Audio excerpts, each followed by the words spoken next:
of course, chakras are generally a sort of universally applicable map of development. They chart a certain road that is true to everyone. But for each of us, there are also certain chakras that are inherently stronger than others.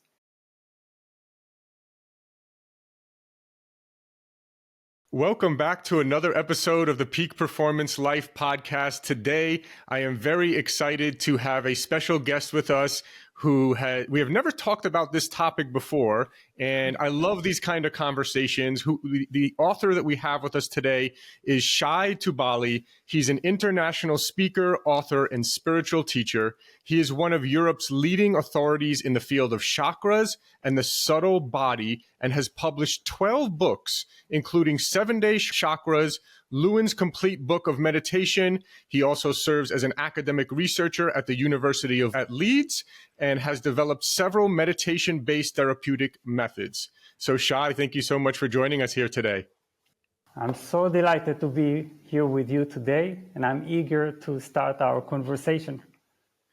Yes. Well, let's start with a little bit of a background of how did you get interested in this field that you've been studying now? When I started my career in my early 20s, I was actually a journalist and a novelist. That was my path in life, and I was convinced that I would become a professional journalist and author. But a certain experience, a certain direct experience following an intense spiritual quest for 2 years at the age of 23 has changed my life forever, because in that experience I actually had a sort of expansion of my limited consciousness, my usually limited consciousness, in universal to universal magnitude, which means that I've all of a sudden realized that I was inseparable from the universe, and that my sense of limited self was actually an illusion. So that was my absolute inspiration ever since, and that has led me to writing over 20 books on this subject, to pursue academic career, to research this subject of the potential of human consciousness, and also to the field of chakras and the subtle body, which we will probably be exploring today. Yes. I'm very excited to get into that. Chakras is something I've heard about so many times over the years. I have this picture of, the outline of a person meditating and then showing the different dots of the chakras going down. Right. I don't know what many of them mean, though, as I assume many of our listeners may not either. So educate us a little bit. Maybe we should start there. What are chakras, and what do they mean, or how do they operate within us? Yeah, that's a wonderful foundational question. Well, first of all, let us start with the fact that everyone experiences chakras on a daily basis. This is something that we're usually unconscious of. But when I say that my heart is broken, or when I say that I feel suffocation in my throat, or when I say that I experience butterflies in my stomach, or shaky legs, and so on and so forth, this implies that I actually experience something that is subtler than my usual physical experience. Because if you cut your chest into two, you will not find a broken heart naturally, and thankfully. It's a sort of energetic resonance. Now, this implies the existence and the activity of the chakras on a daily basis. So what I find amazing about chakras is that they are, of course, a mystical, esoteric tool, but they are actually everyone's most immediate access to the subtler realms of their existence. So this is what chakras are. They are actually the most accessible component of what we can call our subtle body. The subtle body has been observed and actually meticulously analyzed in Eastern philosophies such as Hinduism and Buddhism. And the chakras are 7, usually it depends who counts and for what purpose, but usually, traditionally, we count 7 main energy centers. Now, what's extraordinary about these 7 energy centers is that they're not just energy, but they're actually the intersection of the physical, energetic, emotional, mental, and spiritual in humans. So this means that actually when you work on chakras and when you understand chakras, you have access to so many different levels of your being, and working on chakras would affect all those levels simultaneously. So there is like a resonance or a ripple effect when working on chakras. Now, what I love about chakras in this sense is that they are primarily a somatic tool, because it's first and foremost the body that speaks to us. And as such, it's a tool that bypasses our mind, our intellect, our analytical understanding of ourselves. And in this sense, chakras are also, we can call them the subconscious, our true subconscious, because they contain all kinds of impressions, messages, teachings on all levels of our being, affecting also on the most immediate physical level our nervous system, glands, and organs. So this is just a very fundamental description, but I think it perhaps gives us a sense of why chakras are important. They are a direct somatic tool. They are this kind of intersection, and they are our most immediate access to something that otherwise is accessible only to lifelong meditators. Interesting. And you mentioned the subtle body. What do you mean by the subtle body? People listening may be wondering, what's the difference between subtle body and my regular body? Yes, exactly. Because, of course, for the most part, we're only aware of our physical body. And the seers of Eastern traditions, primarily Hinduism and Buddhism, have actually observed that there is a certain subtle level of activity going on deep within our bodies that cannot be simply pinpointed as some sort of physiological activity.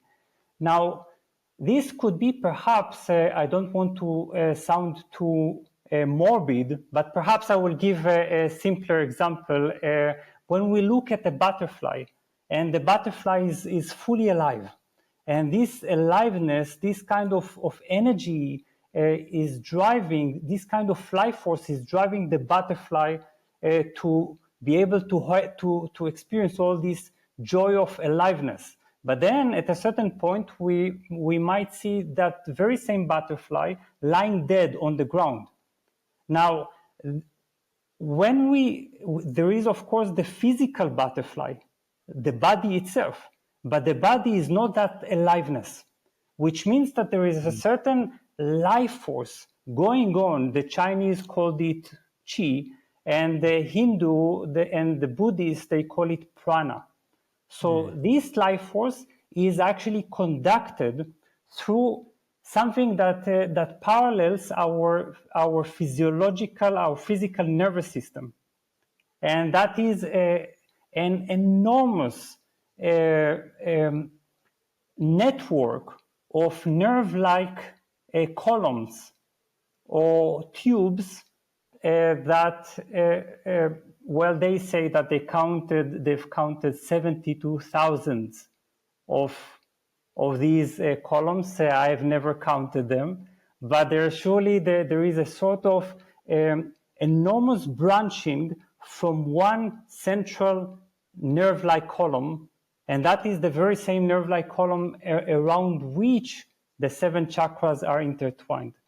So this subtle body is first of all something that can be activated for the purposes of health, physical health, because it runs parallel, it operates parallel to the physical body, and in many respects, it has similar functions or similar activities. For instance, this kind of oxygen-like prana. But it is also operated for the purposes of emotional transformation, for the purpose of spiritual transformation, and energy enhancement, and so forth. Very interesting. Yeah. So, okay. So people listening now may be thinking, okay, how do I know if my chakra is messed up, or how do I fix it, or how do I make use of it? What's something I can take away here and improve my life with? Yes, that's an important question, because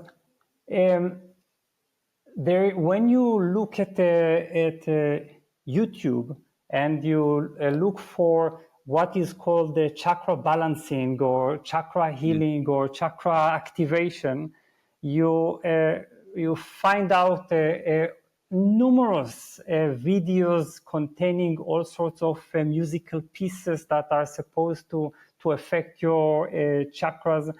And the thing is that this is certainly not enough for chakra healing, chakra balancing, chakra awakening. What is actually supposed to happen is that we need to learn the deep emotional themes and deep life lessons associated with the chakras, being able to relate these life lessons and these emotional transformations to their corresponding chakras, and then begin to respond to these lessons profoundly in our life. So there is, of course, an energy work on chakras, but there's much more important than that. There's this kind of deep psychological development, and through this psychological development can chakras become irreversibly balanced. So I speak about 4 levels of functioning for each chakras. First of all, there is the dysfunctional level. Suppose someone has stage fright, and whenever they go on stage, they become so anxious that at a certain point they say, I'm not going to ever go on stage. I'm never going to perform. I'm never going to speak out, to express myself.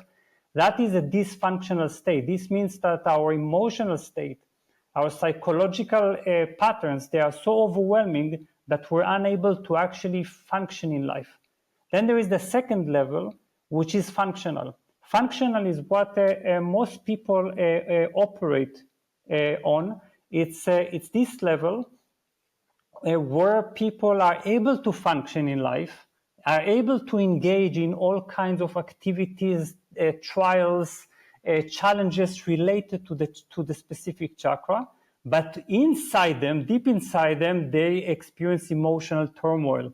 They experience this turmoil in dreams. They have enormous inner conflict that burdens them.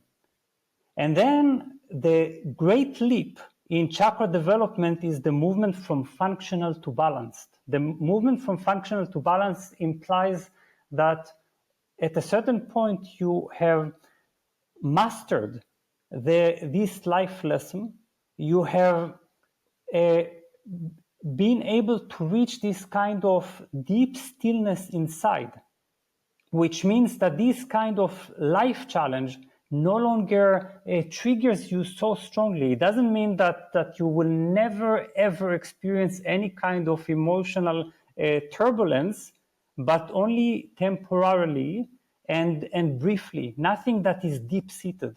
So you can say that your chakra is in a state of balance. It is quiet. And when it is quiet, it also affects the surrounding glands, organs, and nerve plexuses. And then there is the greatest leap of a chakra, which is leaping from the balanced state to the awakened state. And the awakened state is actually a release of deep level of spiritual awareness.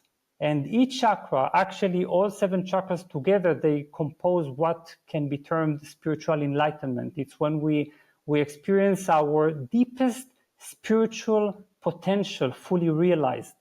And that is of course an extraordinary state. So it's a long journey, and we shouldn't think that there are quick tricks to resolve these processes, because chakras are what I call the school of life.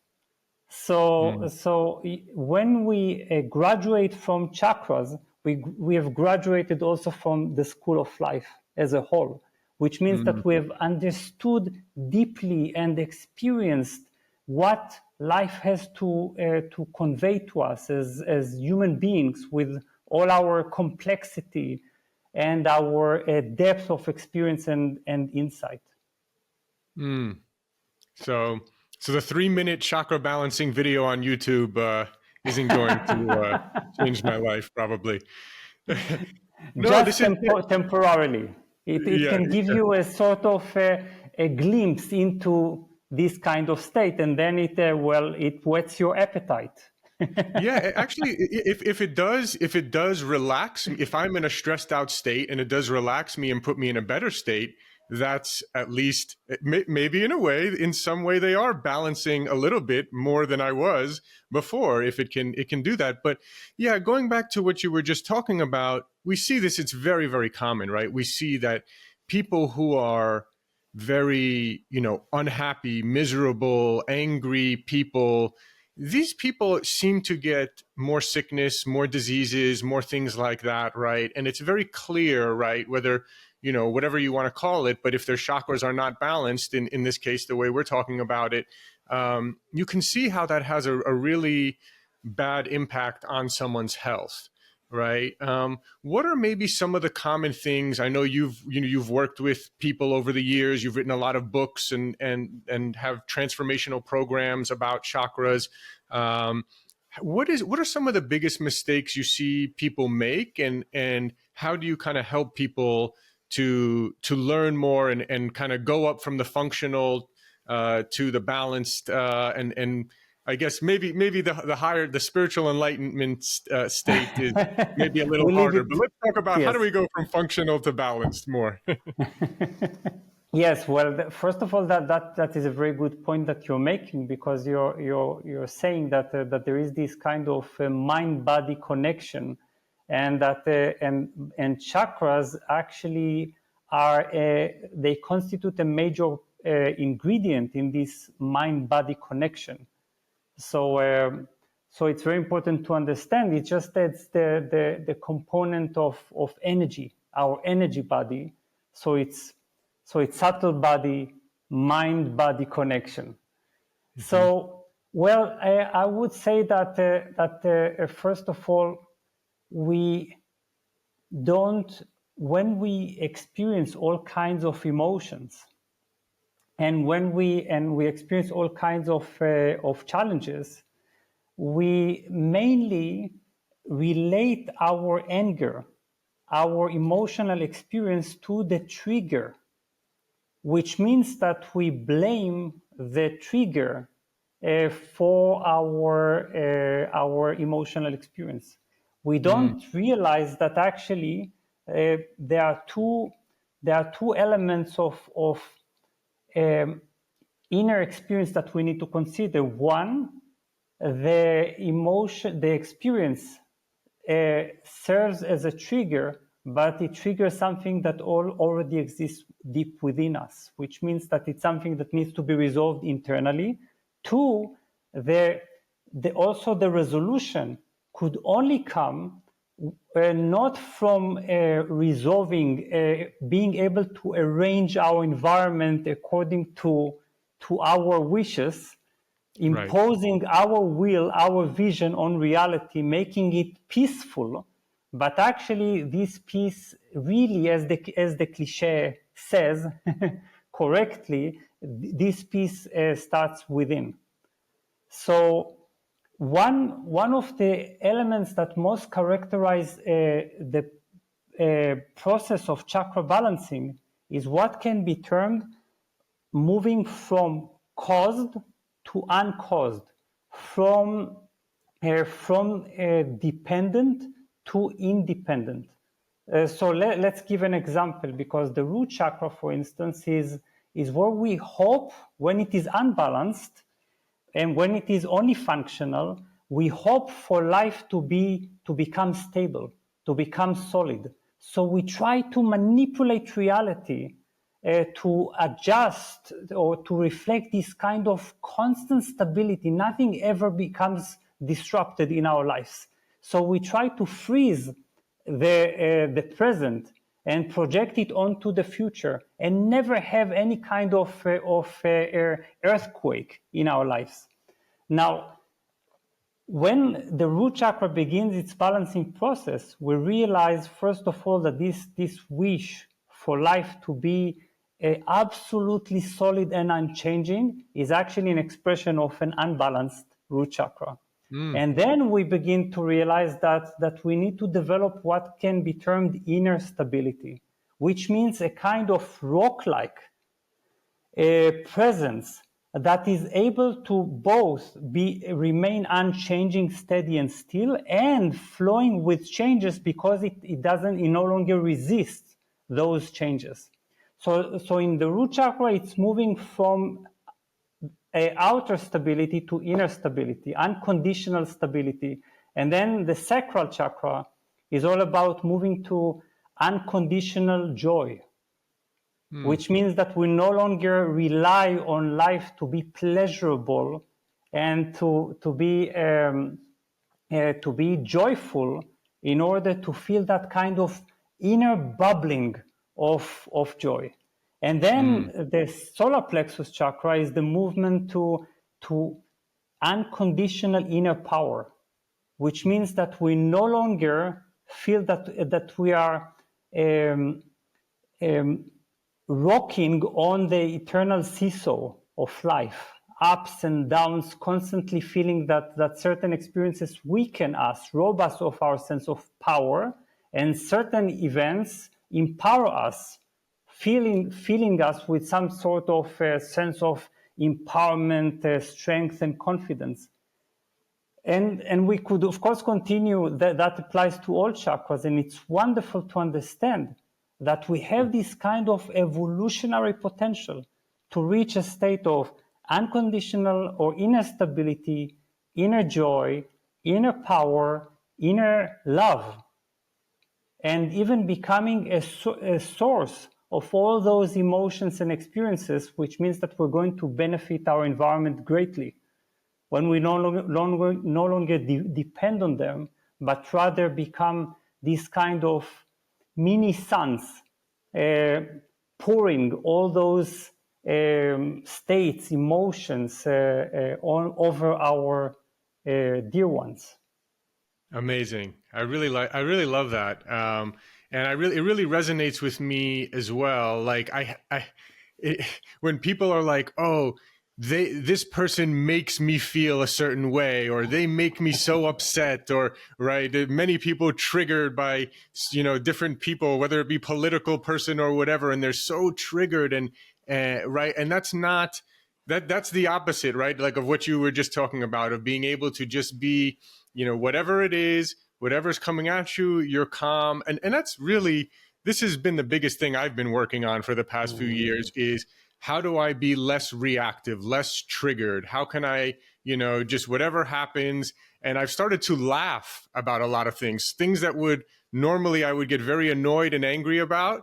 Now I just laugh and I almost say, this is so funny that, the universe is sending me this test that I'm going to show that I'm bigger than this, and I can, overcome this without getting angry and lowering my vibration. I'm going to keep this higher vibration. So I think I'm thinking about it a lot more psychologically, but it's very interesting, this conversation, because I actually thought chakras were more of like, it's a lot of things you're talking about are very much related to psychology and personal development. Yes. And you think of chakras, you think of the person meditating in perfect posture and, a light shining down on them and balancing their chakras or something, right?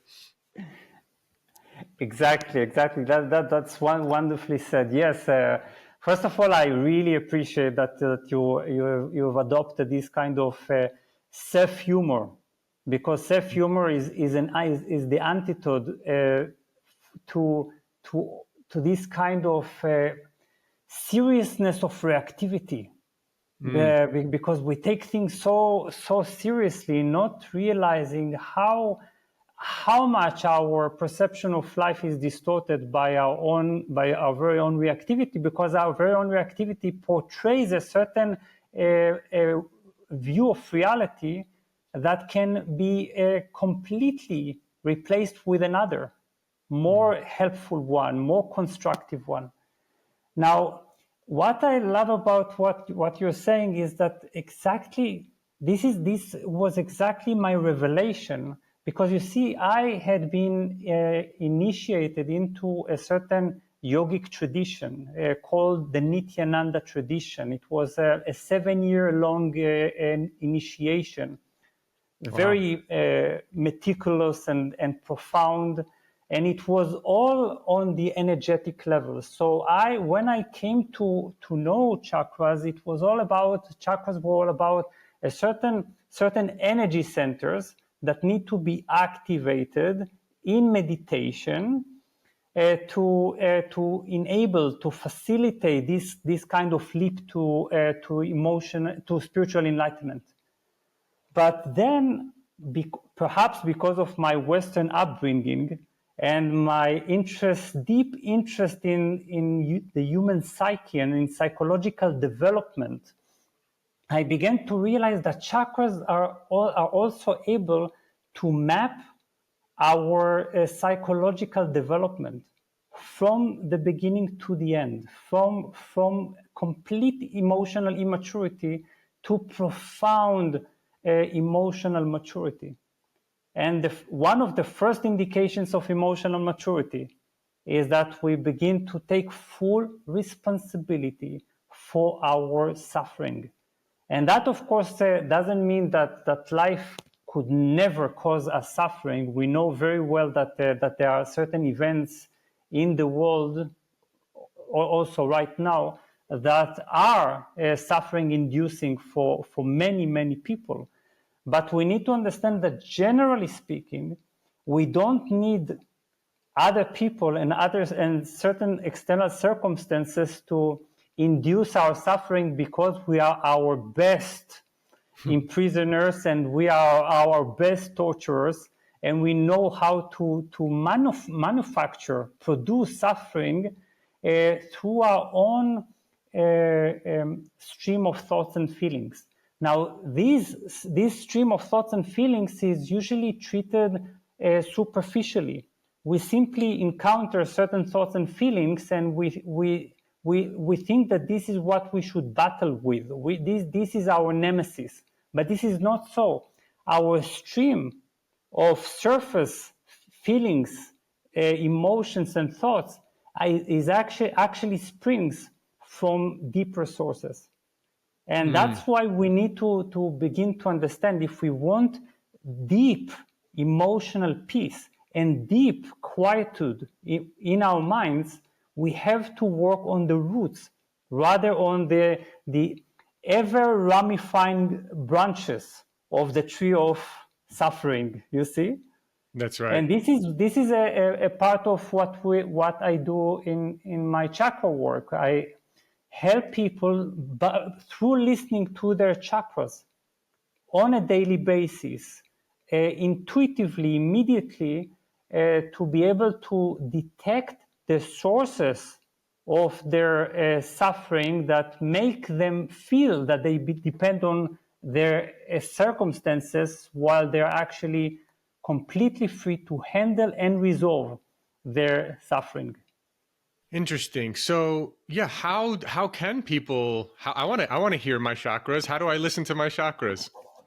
Oh, I love this question. So let's take one good example, or one very simple way to do this. I call it chakra whispering, because it's like being able to listen to the chakras, because they speak to us on all the time. So one way to do it, and that's really wonderful to experiment with it, is to describe, focus on a certain situation that disturbs us, that seems to us distressing or confusing or heartbreaking or frustrating, whatever. So we need to, first of all, focus on that situation. If we want, we can write down some of our thoughts about this situation, our feelings, or we can also speak, communicate our thoughts and feelings about the situation in dialogue with someone we love, someone we trust. And then begin to focus on one particular event that represents this situation most of all, that triggers us the most, and then begin to get in touch with the feelings and emotions that are triggered, that are aroused as a result of this kind of focus. And then ask ourselves, what does it feel like? And when I say, what does it feel like? That means don't try to analyze those feelings and emotions. This is because, I don't know, my mother didn't love me when I was a boy or whatever. But what it feels like in terms of energy and deep feeling, try to describe it to yourself or to others. And then comes the point where the chakra world enters. This is when I ask myself, so what area of my body is now triggered the most?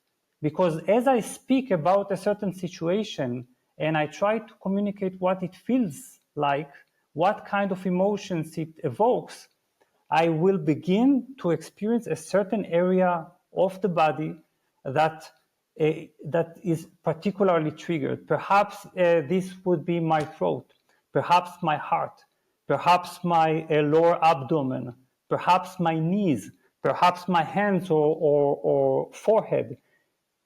So this implies that a certain chakra has become activated. Now follow that area in the body.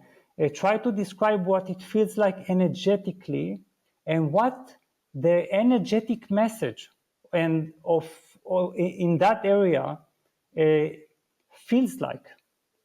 So when I begin to communicate more deeply with that area, the chakra begins to communicate our deeper feelings, the deeper impressions it contains. Then we can also ask ourselves, perhaps there are some secondary areas that also respond, so we can begin to get in touch with the body that allows us to get in touch with our chakras. So that is a very simple form of communication.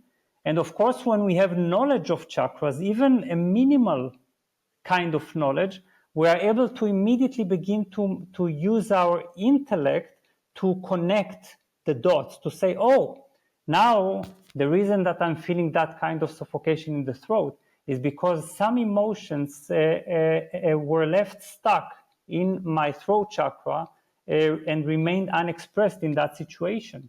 So what I need to do is perhaps stand my ground. Perhaps I need to be more vulnerable. And these are just examples, but this kind of sensitivity to the chakra messages makes us actually incredibly conscious human beings. We become so sensitive, so self-responsible, And we realize that we have this kind of access directly, bypassing our analytical mind that often distorts reality and tells us an altogether different story that is supposed to reinforce our ego rather than help us liberate. Yeah. And you see this, right? Like everybody, it just seems to be numbing themselves rather than actually taking the time to think about things and go deep on them, right? Like how many people listening right now, how many of you, if you think about it, have really thought, if you say, oh, I'm stressed out, I haven't been sleeping good, maybe common examples, things I hear all the time. How many people have actually sat down and said, what is it that's causing me stress? What are some of the thoughts or some of the things that are stressful? And then writing them down and then thinking about it and thinking about where you feel it in your body and having, really going deep on that and exploring that. Not many people are really doing that, unfortunately. And so instead I'm just going to have a couple glasses of wine every night, or, I'm going to just do this or that or whatever people do to kind of numb themselves so they don't have to actually think about it and go deep. But really, it's the thinking about it and going deep that really resolves the core root of the problem, it seems.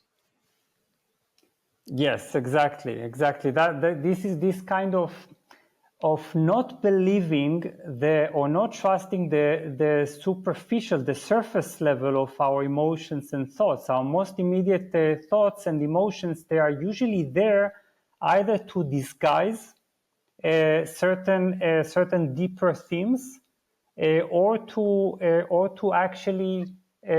When I say disguise, I mean protect us from becoming vulnerable or being exposed to our deeper themes, and or that they tell us a certain story that is supposed to simply reaffirm our conviction that others are to blame, life is to blame, life is against us, we are victims of life. But actually, we are able to master those emotions in such ways that we can actually begin to experience life as it is, without these veils separating us from our reality, making us mainly encounter our projections, our own stories, rather than real people and real situations. Yeah. Yeah. And this is why I'm also very protective about what I allow in my mind, right? I see recently I've noticed as people tend to get older, they get more into politics, more into watching the news. And I've never seen anyone become happier because of that. Right? They're only more angry and miserable and, all these kind of things. Right. And so I'm very like at this point now, I don't watch anything that's very violent, because I don't want these thoughts and things in my head, right? I don't want to be, anything that's negative. I'm not on social media. I don't want other people really infiltrating the peace in my mind and my body, right? I want to really be protective of that as well. So it's helped me a little bit by doing that. Yeah, that's what can be called emotional and mental hygiene. It's keeping ourselves clean from within, and this is what, by the way, in Hinduism, which is the origin of the ancient chakra wisdom. In Hinduism, there is one of the most important practices that help us embark on the journey toward chakra balancing is leading a sattvic life. Sattvic, coming from sattva. Sattva is peace of mind, implies leading a way of life that is truly peace conducting or peace inducing, that supports our wish to eventually attain that peace within by creating a healthy environment. And that healthy environment includes also having our nervous system unstimulated by wrong and hateful impressions. Why would we need that if we have so much of that? And it's better to maintain this kind of healthy environment and to have a sort of external reflection of what is possible as an internal state. Mm-hmm. Yes, yes. Well, I want to talk a little bit about your book before we wrap up. I want to make sure we talk about your new book called Your Chakra Personality, Discover Your Soul Design Through Primary and Secondary Chakras. Tell people a little bit about why you wrote this book and what people might expect to learn from it. Yes, gladly. Well, at a certain point, because we talked before about how I realized that chakras were an extraordinary and comprehensive psychological map of development. Later, after several years, I also came to realize that chakras help us understand and understand deeply our personality structure, the hidden forces that bring our personality, our individual personality into being, into life. So I discovered that there are, of course, chakras are generally a sort of universally applicable map of development. They chart a certain road that is true to everyone. But for each of us, there are also certain chakras that are inherently stronger than others. And the reason that they're stronger than others is that they are, we can say, which is those chakras that are closest to our, we can call it our soul's journey, or our deepest journey, our most meaningful journey. So for all of us, there is a certain primary chakra. And this primary chakra is like the center of gravity of our being, and it captures both our deepest sense of meaning in life, what truly makes us happy, what we experience as most valuable in life, and what truly fulfills us. And then there are also two secondary chakras, and the interplay of these three chakras actually explains, but also helps us balance our personality tendencies. So this is actually an energetic explanation for our personality, helping us to achieve many different things. First of all, self-understanding. We finally understand our patterns, but also self-love. Because, you know, everyone is told love yourself, but we might not be sure what exactly we should love. And this is exactly this pattern, this energy pattern that is unchanging deep within us, with its limitations and gifts. And there is also our ability to balance our excesses through this kind of personality understanding. And there's also perhaps, and of course, self-fulfillment, finding our truest career, our noblest path in life, noblest path of service. But what I find truly beautiful, intimately beautiful, is that this kind of personality type system helps us also to cultivate compassion toward others. Because finally we understand that also others, they operate on the basis of their own energy patterns. Therefore, they express through their chakra personalities. So this helps us understand ourselves, but also understand that others have different experiences of life, different passions, and different things they value the most. Yes, yes. And I think that's so important, right? I always think one of the most important things for everyone to remember is that everybody is just doing the best that they can with the tools that they have in this moment, right? And when you can realize that, maybe you won't get so angry at the person. And when you know, oh, okay, I see, after you read the book and you're like, oh, I see, that's their chakra personality. They do things a little differently. This is how I operate. Okay. And you can just understand and appreciate and not be so bothered by it. Right. So Exactly that. Exactly that. This sentence, they're doing their best. They're doing the best within their own set of gifts and limitations. Because when we look at the giraffe, for instance, we never think this giraffe should have been an elephant. But for some reason, when we look at people, we think this giraffe should have been an elephant, and I expect you to behave like an elephant. And that's really unfair, because if we can accept this kind of variety in nature, why can't we accept that in human nature? Yes. Amazing. Well, Shai, this has been a very great, eye-opening conversation. I've learned a lot. I think many people listening have learned a lot. Where can people buy your book called Your Chakra Personality?